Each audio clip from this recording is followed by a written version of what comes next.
Good morning class 6। आज हम हमारा नया चैप्टर स्टार्ट कर रहे हैं। चैप्टर 5 धातु परिचय। धातु का मतलब होता है क्रिया। हमने हिंदी में भी पढ़ी है क्रिया, काम के करने या होने को क्रिया कहते हैं। इंग्लिश में भी हमने वर्ब पढ़ी है और संस्कृत में क्रिया यानी वर्ब को धातु कहा जाता है। तो ये सारी धातुएं आज हम पढ़ेंगे। इससे पहले वापस एक बार टेबल रिवाइज करें। स तौ ते, सा ते ताहा, तत् ते तानि, त्वं युवाम यूयम, अहम आवाम वयम। टोटल 9 हमारे पास कर्ता है।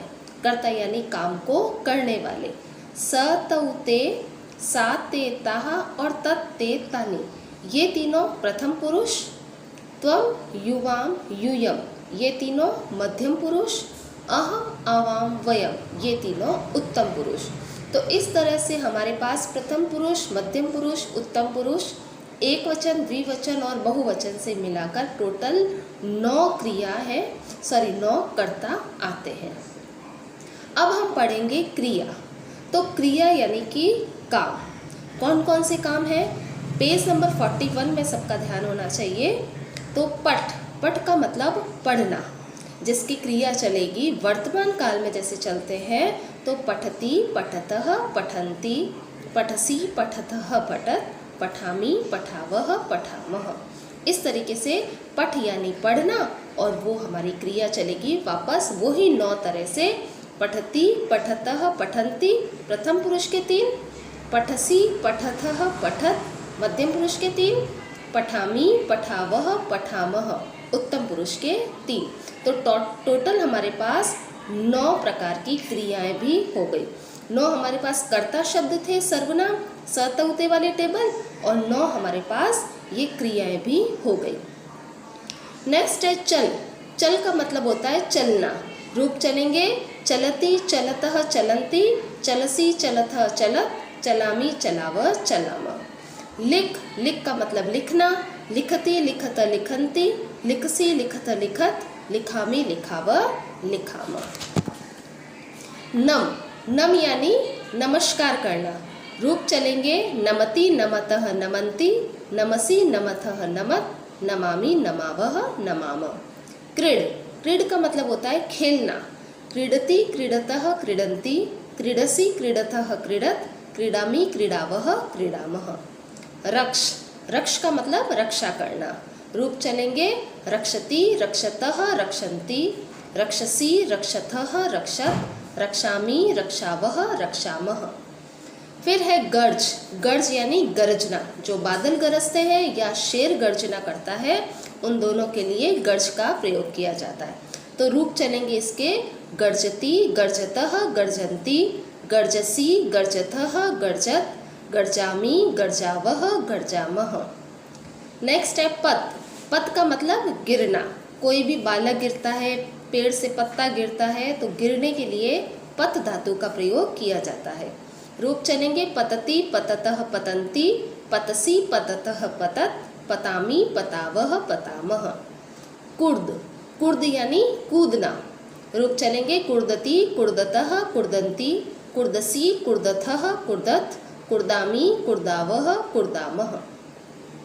नेक्स्ट है वद का मतलब होता है बोलना। वदति वदतः वदन्ति, वदसि वदतः वदत, वदामि वदावः वदामः। नेक्स्ट है सिंच यानी सींचना।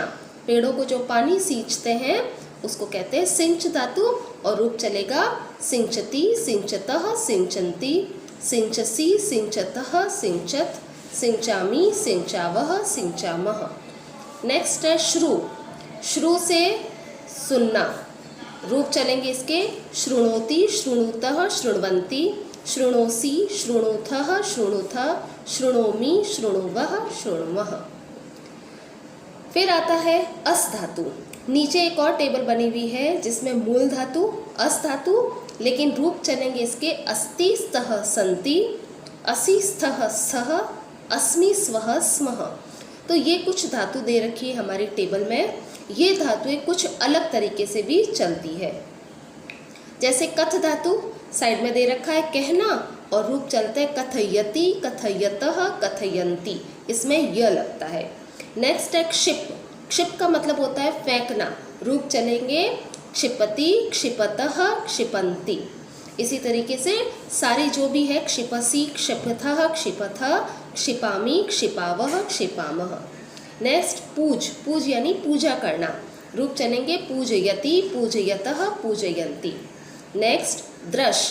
अब ये थोड़ा सा चेंज है। दृश में मूल धातु दृश्य है, लेकिन रूप दृश्यति, दृश्यतः नहीं चलेंगे, इसके रूप चलेंगे पश्यति, पश्यतः, पश्यन्ति। तो ये कुछ धातुएं होती है जो परिवर्तनशील होती है, जो बदल जाती है।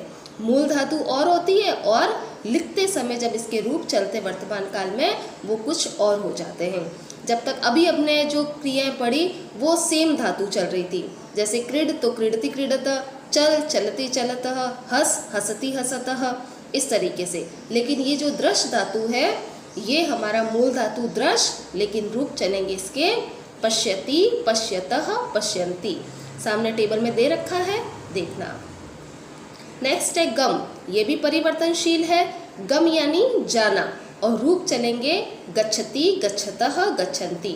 चलने चाहिए गमति, गमत, गमन्ति, लेकिन परिवर्तनशील है, ये बदल जाते हैं। तो वर्तमान काल में इसकी क्रिया चलेगी गच्छति, गच्छतः, गच्छन्ति, गच्छसि, गच्छथः, गच्छत, गच्छामि, गच्छावः, गच्छामः। नेक्स्ट कृष। कृष यानी जोतना। जो खेतों में जोतते, खेतों में जब हल चलाते हैं तो उसको कहते हैं जोतना। किसानों के लिए ये यूज आता है। तो कर्षति, कर्षतः, कर्षन्ति, इस तरीके से इसकी क्रियाएं चलेगी। चर। चर यानी चरना। चरना यानी पशुओं का जो चारा चरते हैं उसे कहते हैं चरना। तो रूप चलेंगे इसके चरति, चरतः, चरन्ति। इश। इश का मतलब इच्छा करना। रूप चलेंगे इच्छति, इच्छतः, इच्छन्ति। नेक्स्ट है पाठ। पाठ यानी पढ़ाना। पाठयति, पाठयतः, पाठयन्ति, इस तरीके से इसकी क्रियाएं चलेगी। नेक्स्ट है भू। भू मूल धातु भू, लेकिन रूप चलेंगे भूति, भूतः नहीं होगा, ये भी चेंज होगा। तो इसके रूप हो जाएंगे भवति, भवतः, भवन्ति। अगर पूछा जाए भवति जो शब्द है इसका मूल धातु क्या है, तो शब्द आएगा भू। भू के शब्द रूप चले तो हमारा शब्द होगा भवति, भवतः, भवन्ति। नेक्स्ट है नृत्य। मूल धातु है नृत्य और रूप चलेंगे नृत्यति, नृत्यतः, नृत्यन्ति। नेक्स्ट है नी। ये भी परिवर्तनशील है। मूल धातु नी है, लेकिन रूप चलेंगे इसके नयति, नयतः, नयन्ति। नी का मतलब ले जाना। नेक्स्ट स्मृ। स्मृ का मतलब याद करना। रूप चलेंगे स्मरति, स्मरतः, स्मरन्ति। नेक्स्ट स्वी प्लस क्र। स्वी भी धातु है और क्र भी धातु है, दोनों मिलकर बनता है स्वीकार करना। और रूप चलेंगे इसके स्वीकरोति, स्वीकुरुतः, स्वीकुर्वन्ति। नेक्स्ट उत प्लस डी। उत जो है वो हमारा उपसर्ग है और उसके आगे डी में ये जुड़ गया तो इसका शब्द बनता है उड़ना। उड़ने के लिए लगता है उत प्लस डी और रूप चलेंगे इसके उड्डयति, उड्डयतः, उड्डयन्ति, उड्डयसि, उड्डयथः, उड्डयथ, उड्डयामि, उड्डयावः, उड्डयामः। नेक्स्ट घ्रा। मूल धातु घ्रा, लेकिन रूप चलेंगे इसके जिग्रति, जिग्रतः, जिग्रन्ति। नेक्स्ट प्र प्लस आप। प्र जो है वो उपसर्ग है और आप धातु है, तो दोनों मिलकर बनता है पाना, जिसको प्राप्त करना कहते हैं। तो शब्द इसके रूप चलेंगे प्राप्नोति, प्राप्नोतः, प्राप्नुवन्ति। नेक्स्ट अव उपसर्ग। गम धातु है और गम की जो धातु है वो गच्छ के समान चलते हैं, तो शब्द चलेंगे अवगच्छति, अवगच्छतः, अवगच्छन्ति। इसका मतलब समझना। एंड लास्ट प्र प्लस विश।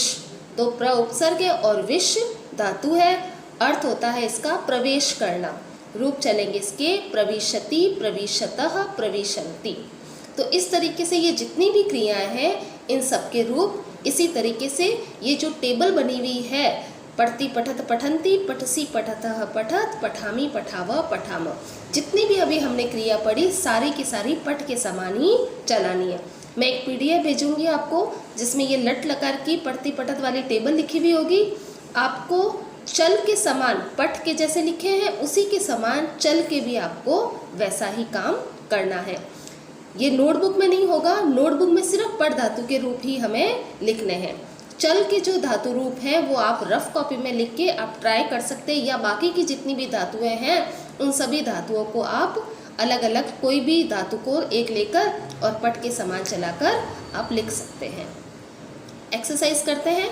फर्स्ट क्वेश्चन जो है आपको चित्र देखकर और मूल धातु बताना है। मूल धातु यानी किसके रूप चले, जैसे क्रीडति क्रीडत यानी खेलना, रूप चलते हैं क्रीड के, ठीक है। तो इसी तरीके से फर्स्ट में लड़की पानी दे रही है पौधों को, तो इसका जो क्रिया है वो है सिंच। सेकंड लड़का पानी पी रहा है, तो मूल धातु होता है पा और रूप चलते हैं पिबती पिबतः पिबंती, ये भी परिवर्तनशील है, तो मूल धातु पा और रूप चलेंगे पिबती पिबतः पिबंती। नेक्स्ट लड़की कंप्यूटर को देख रही है, तो देखने का काम कर रही है, दृश्य धातु हो गया और रूप चलेगा पश्यति पश्यतः पश्यन्ति। नेक्स्ट लड़का तैर रहा है, तैरने को त्र धातु कहते हैं और रूप चलेंगे तरती तरतः तरंती। नेक्स्ट लड़का खाना खा रहा है, तो खाने को खाद्य कहते हैं, खादती खादतः खादंती। नेक्स्ट लड़की नाच रही है, नाचने को नृत्य कहते हैं, लेकिन रूप चलेंगे इसके नृत्यति नृत्यतः नृत्यंती। सेकेंड क्वेश्चन आपको धातुएं दे रखी है और उनके अर्थ भी दे रखे हैं, बस आपको मैच करना है। जैसे त्र का मतलब तैरना होता है, रूप चलता है तरती तरत तरंती और मैच हो गया तैरना से। सेकंड भू का मतलब होता है होना, इसके रूप चलते भवती भवतः भवंती, तो भू को होना के साथ मैच करेंगे। थर्ड नंबर पे क्षिप का मतलब होता है फेंकना, रूप चलते हैं क्षिपति क्षिपतः क्षिपंती। नेक्स्ट खाद का मतलब खाना, रूप चलेंगे इसके खादती खादतः खादंती, तो खाने के साथ इसको मैच करना है। एंड लास्ट क्र का मतलब करना, रूप चलते इसके करोति कुरुतः कुर्वन्ति, ये इन सभी धातुओं से थोड़ा सा अलग चलता है, तो इसको आप अभी स्किप कर देना। नेक्स्ट जब अभी ये हम करेंगे अगला चैप्टर, तब इसको हम वापस लेंगे। थर्ड क्वेश्चन है आपका, जिसमें आपको बताना है कि कुछ क्रिया दे रखी है, उसका मेन अर्थ कौन सा है।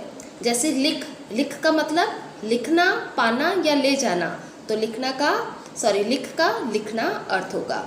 क्षिप का मतलब करना, फेंकना या जाना, तो अर्थ होता है अप्रोप्रिएट फेंकना। थर्ड नंबर पर स्मृ यानी स्मरति, इसका मतलब सोना, याद करना या पीना, तो अर्थ हो गया इसका याद करना। नेक्स्ट चिंत, रूप चलते इसके चिंतयति चिंतयतः चिंतयन्ति, इसका अर्थ चिंता करना, सोचना या करना, तो इसका अर्थ चिंता करना भी होता है और सोचना भी होता है, लेकिन जो एप्रोप्रिएट वर्ड है इसका मतलब होता है सोचना, चिंत यानी सोचना। नेक्स्ट है भ्रम यानी भ्रमति भ्रमता भ्रमंती, और भ्रम का मतलब जाना, आना या घूमना, तो अर्थ इसका है घूमना। तो बेटा ये सारी एक्सरसाइज मैं अभी PDF में ये सारा भेजूंगी और आपको ओनली बुक में करना है।